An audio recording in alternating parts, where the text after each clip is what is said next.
Hello friends, Radhe Radhe. कैसे हैं आप सभी? आशा करती हूँ आप सभी अच्छे होंगे। तो देखिए, ये है कान्हा जी की पोशाक जो दीदी बनाकर लाई हैं, और अभी जो ये धागा है ना, इस धागे से सारा ये सिल जाएगा। तो बहुत ही प्यारी ड्रेस बन के रेडी हुई है।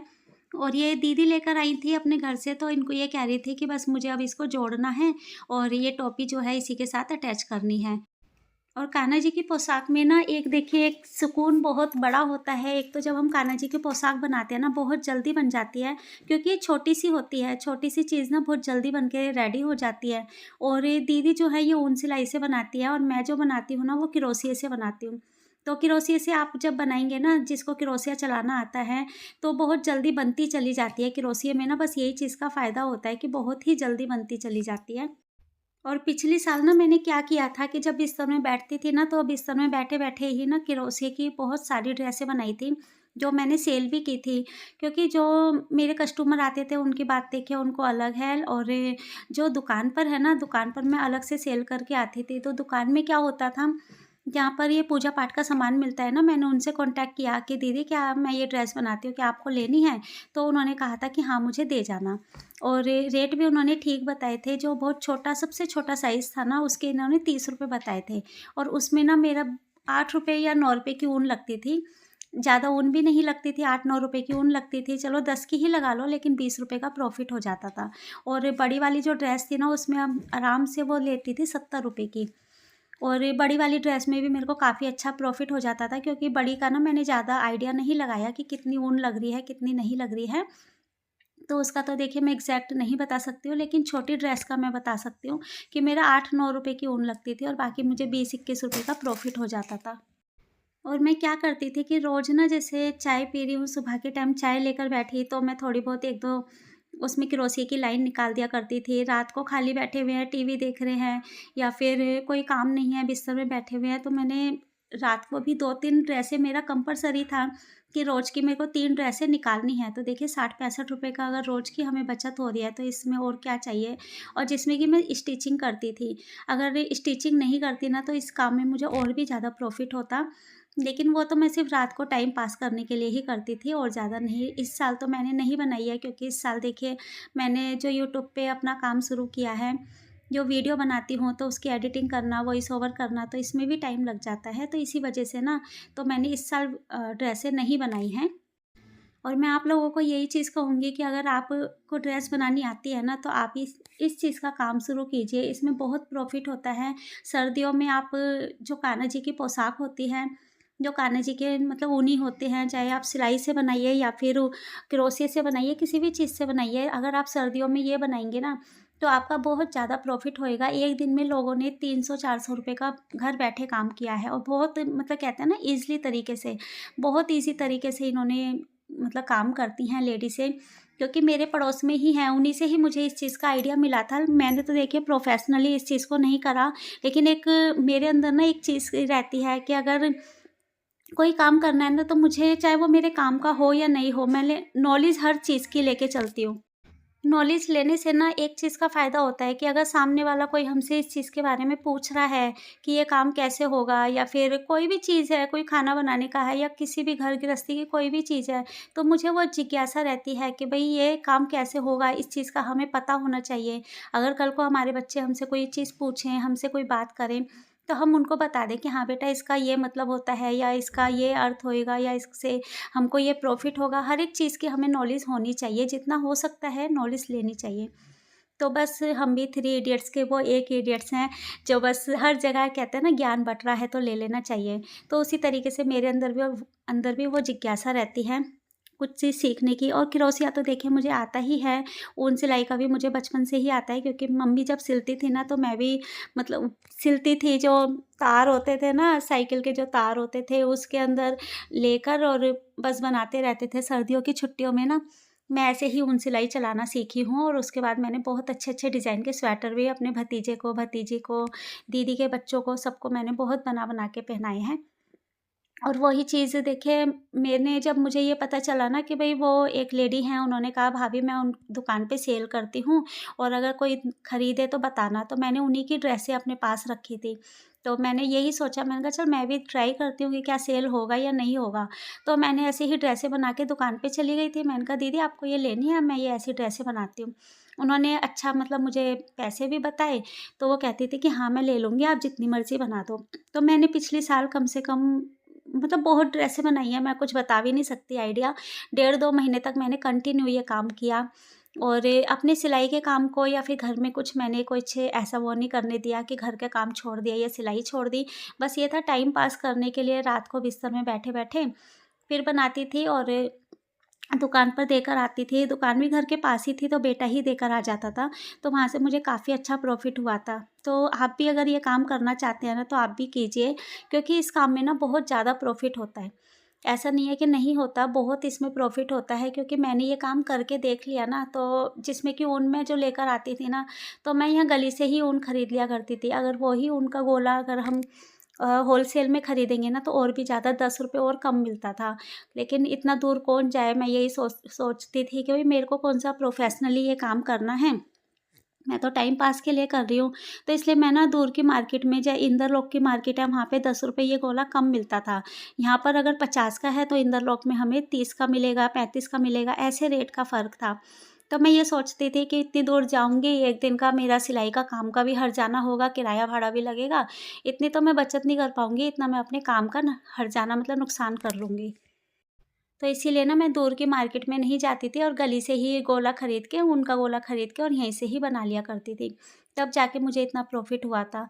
अगर आप भी करना चाहते हैं ना तो आप भी इस काम को आगे बढ़ाइए, अपने टैलेंट को आगे बढ़ाइए। मैं ये नहीं कहूँगी कि देखिए हर एक चीज़ पैसा नहीं होती, हर जगह पे एक टैलेंट भी होता है। जब कोई आपकी तारीफ़ करेगा, आपके घर पर खुद ही फ़ोन आएगा कि भई हमें ये दे दीजिए, हमको इतने पीस चाहिए या फिर ऐसे कुछ डिज़ाइन बनाना, इस वाले कलर में बनाना। तो आपको खुद ही अच्छा लगेगा कि हाँ, आज मेरी भी कोई वैल्यू है, मेरे को भी कोई फ़ोन करके ऑर्डर कर रहा है। तो इस चीज़ की ना अंदर से ही एक बहुत बड़ी खुशी होती है और उस खुशी को ना आप खुद ही फ़ील करोगे। उस खुशी को कोई और फ़ील नहीं करेगा। जब शॉप से फ़ोन आता है ना और फ़ोन करके कहते हैं कि मुझे इतने पीस भिजवा दो, तो वो खुशी ही अलग होती है। तो इस साल तो देखिए मैंने नहीं किया और ये काम मैंने सिर्फ़ 1 ही साल किया था, वो भी सिर्फ़ और सिर्फ़ टाइम पास के लिए। प्रोफ़ेशनली मैंने इस काम को नहीं किया, प्रोफ़ेशनली मेरा सिर्फ़ सिलाई का काम है। और इस साल मैंने ऊन सिलाई बिल्कुल भी हाथ में नहीं ली है, क्योंकि मैंने बस अपने यूट्यूब को आगे बढ़ाना था, तो यूट्यूब में ही लगी रहती हूँ, इसी की वीडियो को एडिटिंग करना ये सब में लगी रहती हूँ। और मेरे पास एक कमेंट भी आया था, उन्होंने बोला है कि दीदी आप रोज़ वीडियो डाला कीजिए। तो देखिए सिस्टर, मेरी कोशिश यही है कि मैं रोज़ वीडियो डालूँ, लेकिन अभी थोड़ा-सा सर्दी है ना, और वीडियो एडिट करने में भी, इन चीज़ों में भी थोड़ा-सा टाइम लग जाता है। तो इस वजह से रोज़ की वीडियो तो बनाती हूँ, लेकिन एडिटिंग नहीं कर पाती हूँ। लेकिन धीरे-धीरे करेंगे, हर एक चीज़ का देखिए एक समय होता है, धीरे-धीरे करेंगे। और मेरे पास माइक भी नहीं है कि मैं हैंड टू हैंड बोल के जैसे वीडियो बना दूँ। तो मेरे पास माइक भी नहीं है, तो बिना माइक के ही मतलब जो वीडियो बनाती हूँ तो बिना माइक के बनाती हूँ, बाद में वॉइस ओवर करनी पड़ती है। और वॉइस ओवर करने के लिए भी ना बिल्कुल शांत माहौल चाहिए होता है, कि बच्चे तंग ना करें, कोई बोले नहीं, कोई डिस्टर्ब ना करे। तो इसलिए ना हर एक चीज़ को देखना पड़ता है। तो बहुत ही जल्द ये ख्वाहिशें मैं पूरी करूँगी कि जल्द ही मैं मतलब वीडियो रोज़-रोज़ लेकर आऊँगी, लेकिन अभी थोड़ा-सा आप एडजस्ट कीजिए, क्योंकि कोशिश मेरी यही रहती है कि एक दिन छोड़ के ही सही, लेकिन वीडियो मेरी कंटिन्यू रहे। तो एक दिन छोड़ के ही मैं वीडियो डाल देती हूँ, लेकिन मैं कोशिश करूँगी कि अभी जो हफ़्ते में 3-4 वीडियो आ रही हैं, तब वो आने वाले समय में हफ़्ते में 6-7 वीडियो आराम से आएँ। और ये जो मैंने वीडियो बनाई है, तो ये वहीं से ही शुरू की थी जहाँ पर मैंने एंड किया था। यानी जो मैंने लास्ट टाइम जो वीडियो बनाई थी वो ब्लाउज़ की कटिंग तक बनाई थी, उसके बाद फिर मैंने ये ब्लाउज़ सिला था, तो उसी दिन की ये वीडियो है। तो मैंने लास्ट टाइम बोला भी था कि वीडियो बहुत बड़ी हो गई थी, तो इसके आगे की जो व्लॉग है वो नेक्स्ट व्लॉग में लेकर आऊँगी। और मेरी ना नंद भी आ गई थी, तो मैं जल्द ही ले आती, एडिटिंग करी हुई थी, बस वॉइस ओवर करना रह गया था। तो मेरी नंद आई हुई थी, यहाँ पर फंक्शन था तो नंद आई हुई थी, तो उन्हीं के चक्कर में फिर अच्छा नहीं लगता कि एक रूम में अकेले रूम में जाकर बैठ जाओ। तो घर में गेस्ट आए होते हैं ना, तो फिर हर एक चीज़ सोचनी पड़ती है। तो वो गए हैं, परसों आए थे, और यानी वो आए थे 14 तारीख को आए थे और 15 को चले गए।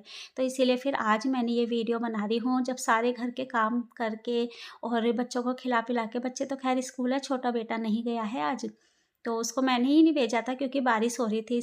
बहुत ज़्यादा मतलब दिल्ली में ना ठंड तो है और बारिश हो जाए ना तो और भी ज़्यादा प्रॉब्लम सी हो जाती है। तो छोटे बेटे को स्कूल नहीं भेजा, आज बड़ा बेटा है वो ही स्कूल गया था। आज छोटे वाले की मैंने छुट्टी करवा ली थी। तो बस घर के सारे काम करके ही वॉइस ओवर कर रही हूँ और ये ब्लाउज़ भी मेरा देखिए रेडी हो गया। ये मैंने इसमें लटकन बनाई थी क्योंकि इसका जो ब्लाउज़ का जो डिज़ाइन था ना वो बच गया था।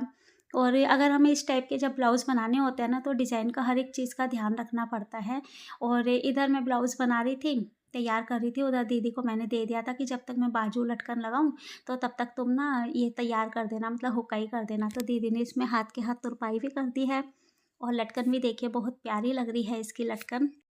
और ये ब्लाउज़ बनने के बाद इन्हीं का ही मुझे एक और ब्लाउज़ कटिंग करना था, तो मैंने सोचा वो भी काट काट के दे देती हूँ, मतलब काट के सिल लेती हूँ, तो दीदी जो है ना इसकी तुरपाई पे ले जाएँगी। तो यही हुआ था, मैंने इसको कटिंग करके ना जल्दी से इसको फटाफट सिला और ये सिलने के बाद ना बस बाजू छोड़ दी थी कि बाजू जो है इसलिए छोड़ी कि बाजू में दीदी बाद में कर देंगी और आप ना इसको जल्दी से बस तुरपाई करके ले आना। और रात भी हो रही थी, देखिए दिन भी छुप गया है बाहर, यही 6 बजे का टाइम था। तो फटाफट से ये कटिंग करके मैंने स्टिच करा और बाजू को फिर दूसरे दिन लगाया था। क्योंकि ये मुझे देना था 14 तारीख को और 13 तारीख का ये व्लॉग था, तो 14 तारीख को मुझे ये ब्लाउज़ देने थे।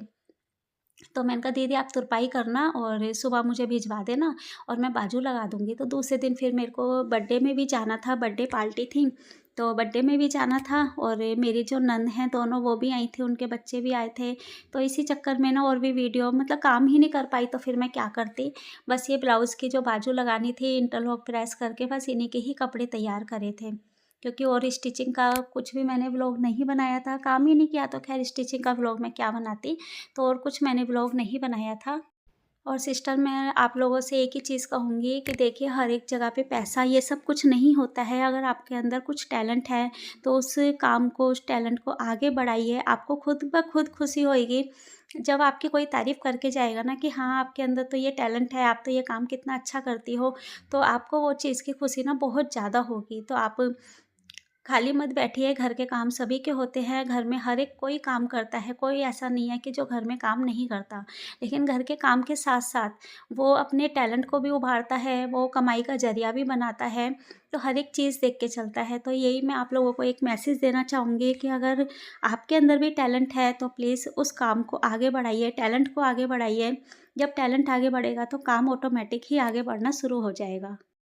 क्योंकि ना खुशी अलग चीज़ होती है और मजबूरी अलग चीज़ होती है। मजबूरी ऐसी चीज़ होती है कि इंसान को हर एक काम करने पे मजबूर कर देती है और खुशी ऐसी चीज़ होती है ना कि वो इंसान जो उसको अच्छा लगेगा वो ही काम करेगा। अगर उसे पसंद नहीं आएगा, उसे खुशी नहीं मिलेगी, तो वो इंसान वो काम को नहीं करेगा। तो बस अब आप अपनी खुशी के लिए अपने टैलेंट को, अपने काम को आगे बढ़ाइए और वीडियो को बस यहीं पर ही एंड करती हूँ और आशा करती हूँ कि आज आपको हमारा ये व्लॉग पसंद आया होगा। अगर आपको हमारा ये व्लॉग पसंद आता है तो इसको लाइक शेयर सब्सक्राइब करें। मिलेंगे नेक्स्ट व्लॉग में, तब तक के लिए राधे राधे।